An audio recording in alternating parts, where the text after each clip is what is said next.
Moi, je ne sais pas si on m'entend très bien, il y a énormément de vent, c'est pour ça que j'ai un peu les couches d'habits. Comme je vais bientôt me faire opérer d'une épaule et puis que la convalescence va être assez longue, plusieurs mois, j'ai vraiment voulu profiter de cet automne à fond, à fond.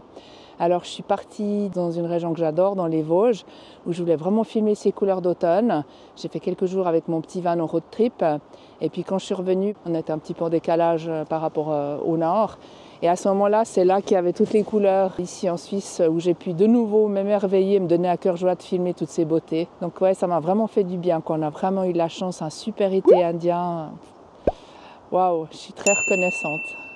Salut, moi c'est Kate, je suis naturaliste et reporter image engagée en faveur du vivant. Je publie plusieurs vidéos par mois, mais je me contente pas de filmer, j'agis concrètement pour les animaux, la faune et la nature, à travers ma fondation Marthe, et ça depuis plus de 25 ans. Alors bienvenue sur cette chaîne YouTube sur laquelle je te partage mon quotidien au cœur de la vie sauvage et ses mystères. La météo est splendide pour mon arrivée dans les Vosges et les températures sont étonnamment douces, c'est génial. Par contre, je suis très surprise de découvrir que de nombreux étangs sont vides comparés à ce printemps. Ça fait très bizarre, mais en même temps ça permet de montrer ce qu'il y a dessous en temps normal et c'est assez intéressant, je dois dire. On est fin octobre et le jour décline vite et je dois encore trouver un spot où passer la nuit de mon petit Louis. Je passe devant un étang magnifiquement éclairé par la lumière dorée, la fameuse Golden Hour, et évidemment, je peux pas m'empêcher de filmer cette scène. Ça, c'est mon spot pour la nuit, et juste à côté du petit Louis, il y a un étang et une tourbière. Waouh, c'est parfait. Après une bonne nuit dans ma maison sur roue, je me prépare un bon thé en attendant que le soleil se lève. Un pic noir est déjà en activité, je l'entends.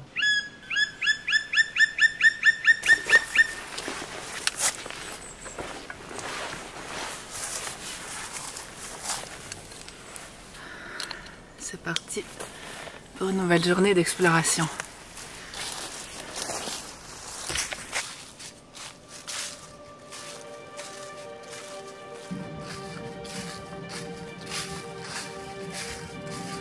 L'automne est une saison magnifique, pleine de couleurs et de changements.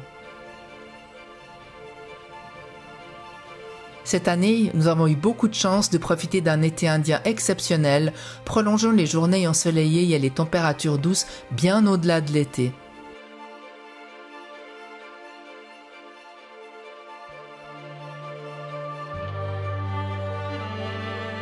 J'adore ces contrastes de tons.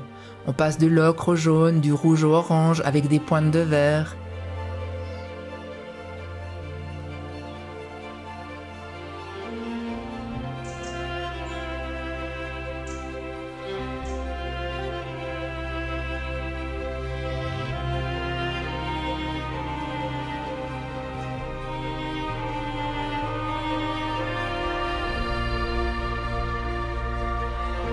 Et ce reflet des arbres sur les petits lacs, waouh, c'est d'une beauté vraiment.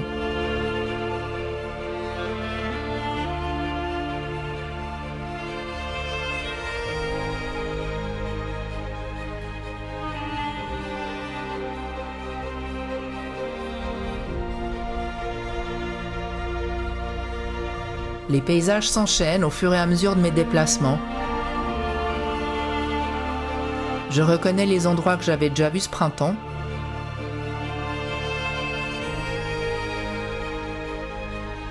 Et j'en découvre aussi beaucoup d'autres.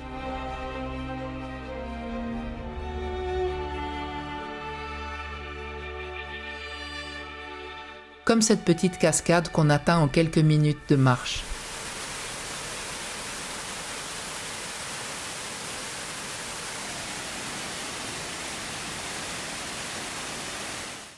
Mon séjour dans cette partie de la France se termine déjà, mais dans quelques jours, je pourrai également profiter de l'automne en Suisse dans ma région.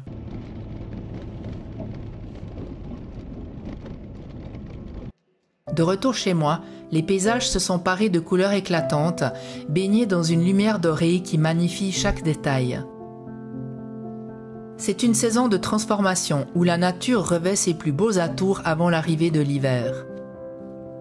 Les journées raccourcissent et les températures plus fraîches incitent les arbres à entamer leur métamorphose. Ce changement est déclenché par la diminution de la lumière du jour, signalant aux arbres qu'il est temps de se préparer pour les mois d'hiver à venir.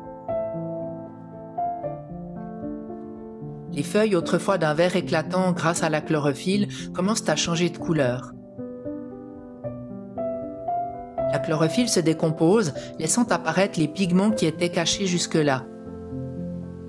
Les caroténoïdes donnent aux feuilles des teintes jaunes et oranges, tandis que les anthocyanes apportent des nuances rouges et pourpres. C'est ce mélange de couleurs qui rend l'automne si spectaculaire. Mais ce n'est pas seulement un festival de couleurs. Les arbres laissent tomber leurs feuilles pour une raison bien précise, conserver de l'énergie. En se débarrassant de leur feuillage, ils réduisent leurs besoins en eau et en nutriments, ce qui leur permet de survivre aux rudes conditions hivernales. J'adore, partout il y a quasiment plus de feuilles et puis tout d'un coup une jeune pousse qui elle a gardé les siennes parce qu'elle a moins besoin de force pour l'hiver, pour survivre, pas comme un gros arbre qui doit vraiment assurer sa vitalité, son énergie pour passer le gel, le froid. Et là, ces petites pousses-là, je pense qu'elle va garder ses feuilles. L'automne est également un moment de grande abondance. Les arbres et les buissons regorgent de fruits, de noix et de graines, offrant une profusion de nourriture pour les animaux sauvages.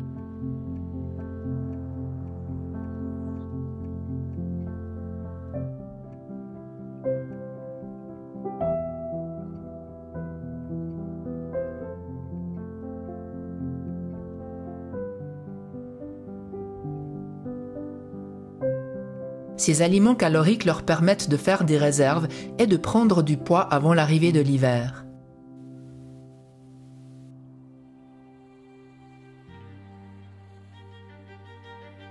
Tandis que les écureuils sont occupés à cacher des faînes ou des noisettes dans des cavités,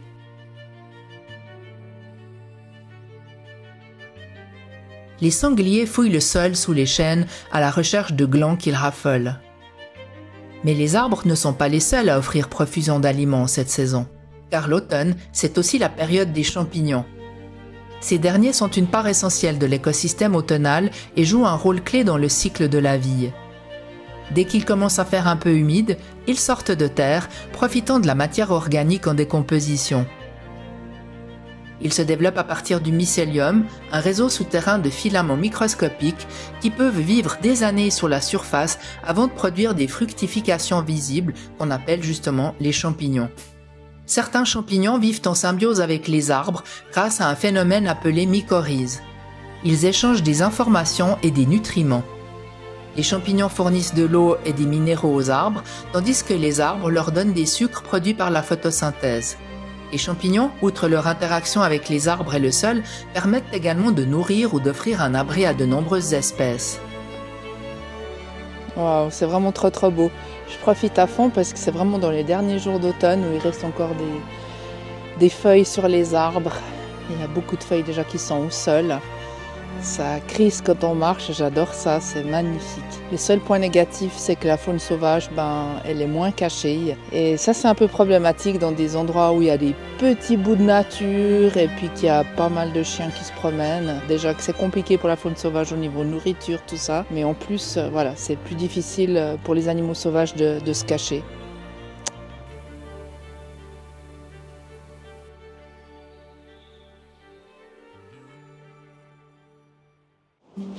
Il y a presque plus de feuilles mortes là, il y a presque tout qui est tombé. La forêt paraît vide, toute nue. Il y a juste encore quelques hêtres qui ont des feuilles là. Mais sinon, c'est pas la saison que je préfère, l'hiver, on va dire. Je trouve c'est terne. Moi qui adore les couleurs de la nature. D'ailleurs, vous me verrez quasiment jamais faire du noir et blanc en photo, tout ça, parce que je trouve que c'est...